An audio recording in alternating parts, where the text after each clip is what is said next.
किरण कुमार जी, पृथ्वी सिंह जी, हमारे राज्य के नेता उद्यम सिंह राठी जी, कृपाल जी, हमारे जिला सचिव बलराज जी और भी सम्मानित साथियों, मेरे को बहुत खुशी हुई आज यहाँ पर आकर आपके बीच में, क्योंकि मेरा जो सर्विस स्टार्ट हुई वह इंद्री ब्लॉक से स्टार्ट हुई और 1/1/1973 को मैंने जो ये गढ़ी बीरबल गांव है वहाँ पर एज साइंस मास्टर ज्वाइन किया था।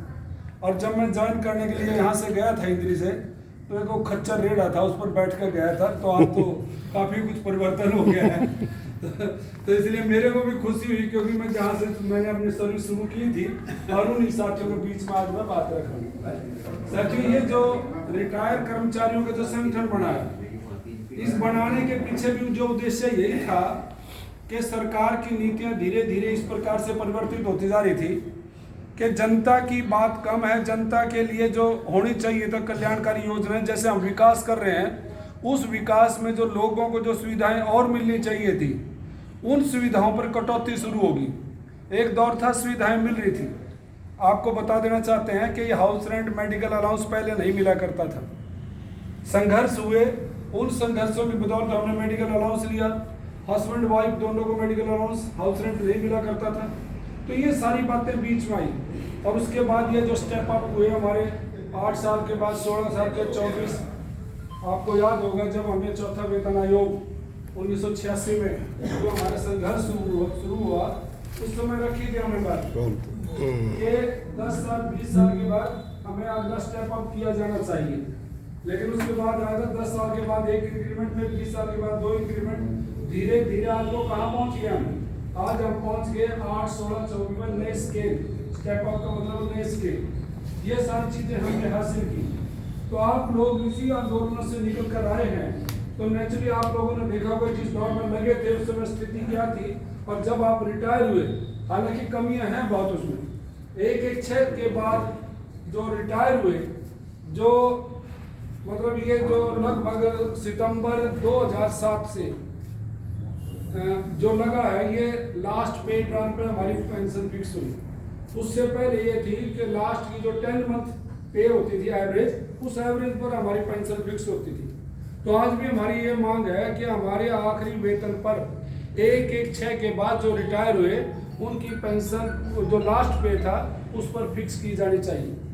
इसके साथ ही जो मैंने अभी बाइट में जो दे रहा था, ये जो पंजाब और हिमाचल में 5 ये जो 65 साल की आयु पर 5, 10, 15% मिल रहा है, जबकि इसमें एक परिवर्तन और आया है। सुप्रीम कोर्ट का एक निर्णय आया है कि 80 साल के बाद हमें 20% अलाउड है। ये मतलब पहले से जारी है, लेकिन उसमें अब एक बात आई कि जब 79 साल हमारे कंप्लीट हो जाते हैं, जब 80 में प्रवेश करते हैं, तो तब 20% मिलना चाहिए। सुप्रीम कोर्ट का डिसीजन आ चुका है और हमने भी हरियाणा में मांग की है। तो इसी आधार पर हम कह रहे हैं जब 65वां शुरू होगा, 65 खत्म होने के बाद भी 65वां शुरू होगा, 70वां शुरू होगा, 75वां शुरू होगा, तब हमारे 5, 10, 15% ये वृद्धि होनी चाहिए।